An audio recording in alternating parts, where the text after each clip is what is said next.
قصبة أكادير وفلا والمحيط ديالها هي موضوع ديال برنامج مهم ديال الترميم اللي عرف الانطلاقه ديالو في 2020 في اطار برنامج التنميه الحضريه ديال أكادير 2020-2024.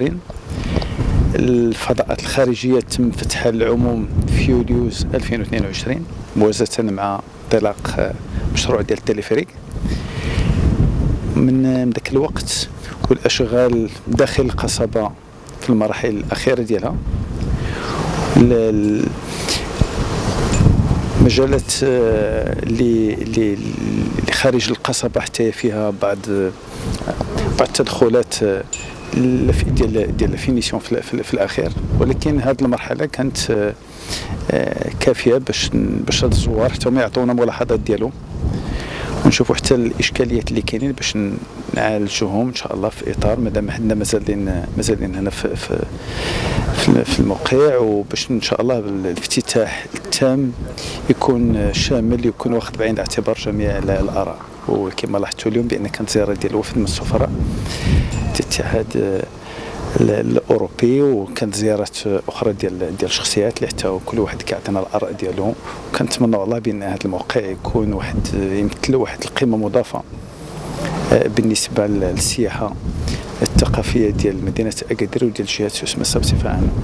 والاشغال الى استثنينا المنطقه الشماليه اللي مازال فيها دوك الواقات الهوائيه لي زونطين بارابوليك هي اللي مازال واقفه حتى يتم النقل ديالهم خارج القصبه. اما بالنسبه لباقي المكونات ديال البرنامج في المراحل الاخيره ديالها، ما قلتش بان 95 ولا 96% كتبقى الجانب الخاص بالغرس ديال النباتات اللي خصو بعض الوقت، ولكن هذاك مازال غادي يستمر اشهر من بعد، خصوصا ان استعملنا غير نباتات طبيعيه ديال هذه المنطقه اللي خصها الوقت باش تكبر، ماشي النباتات اللي كتكبر بسرعه.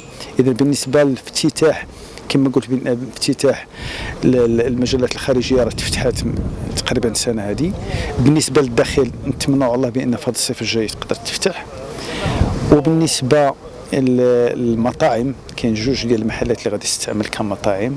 كاين الجماعه اللي في المراحل الاداريه الاخيره باش ان شاء الله ندوز للتفويض التسيير ديال هاد المطعمين المسيرين المختصين ان شاء الله، ونتمنى الله بانها يكون من هنا للصيف المقبل. القصبه حتى من قبل الترميم ديالها كان الموقع الناس اللي كيجيو من هنا كيبقاو كياخذوا نظره جد ايجابيه على الموقع، لان اصلا هو موقع في العالي ديال اكادير اللي منها كتشوف المدينه كامله.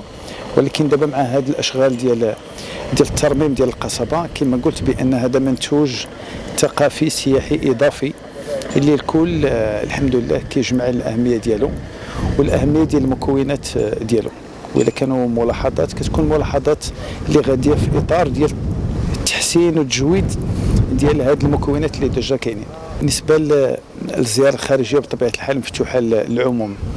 بالنسبه للمطعمين غادي تعطى لجوج ولا واحد، كما قلت بان الجماعه هي اللي المسائل الاداريه في الطريق باش يتم التفويض ديال تسيير هاد المطعمين.